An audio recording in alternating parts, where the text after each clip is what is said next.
प्रश्न है, एक ठोस घन जिसके प्रत्येक कोर की लंबाई 48 सेंटीमीटर है को पिघलाया जाता है। इस पिघले हुए घन से बिना किसी अपव्यय के एक समान ठोस घन जिसमें प्रत्येक का आयतन 64 सेमी क्यूब है बनाए जाते हैं। ऐसे कितने छोटे घन प्राप्त होंगे? देखो, एक घन था ठोस घन जिसकी लंबाई दे रखी थी, इसको पिघला रहे हैं और एक नए जो घन बनाए जा रहे हैं ना, छोटे छोटे, प्रत्येक घन का आयतन 64 सेमी क्यूब है। तो ऐसे कितने घन बनाए जा सकते हैं? मतलब इसको पिघला करके दूसरे घन बनाए जा रहे हैं, बस इसको पिघला के।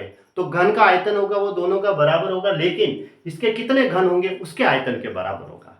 ऐसे जैसे एक ठोस घन था, इसकी लंबाई दे रखी थी, इसका तो आयतन होता है भुजा क्यूब होता है, तो लंबाई तो दे रखी है, तो 48 का क्यूब हो गया बराबर। दोनों का आयतन बराबर होगा। इसके एक्स घन बनाए गए, जैसे मान लो 1 या 2 3 कितने घन बने, एक घन का आयतन तो 64 सेमी क्यूब दे रखा है, तो ये सेमी क्यूब है और वो सेमी है तो वो लंबाई है, तो इसलिए भुजा का क्यूब होता है वो उसका आयतन होता है, और इसका तो आयतन एक का तो दे रखा है 64 सेमी क्यूब। ऐसे हमने मान लिया कि भाई एक्स बनाए जाते हैं या एन बनाए जाते हैं, या एन लिख दो, कुछ भी लिख दो, एन लिख देते हैं कि एन घन बनाए जाते हैं। बस दोनों का आयतन बराबर होगा, क्योंकि यहाँ एन घन लिख दिए, एक घन का आयतन ये है तो एन घनों का आयतन एन से गुणा कर दो। अब इसको 48 क्यूब को हम 48 गुणा 48 गुणा 48 लिख सकते हैं, बराबर एन गुणा ये 64 है ना, इसको 64 को ऐसा ऐसा लिख दो।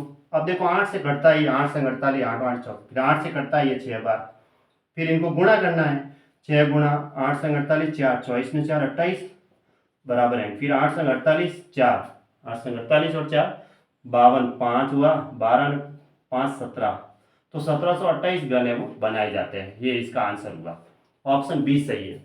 ज़्यादा टाइम नहीं लगता है। देखो प्रश्न तो वो कि वो CGL Tier 2 में आ रखा है ना।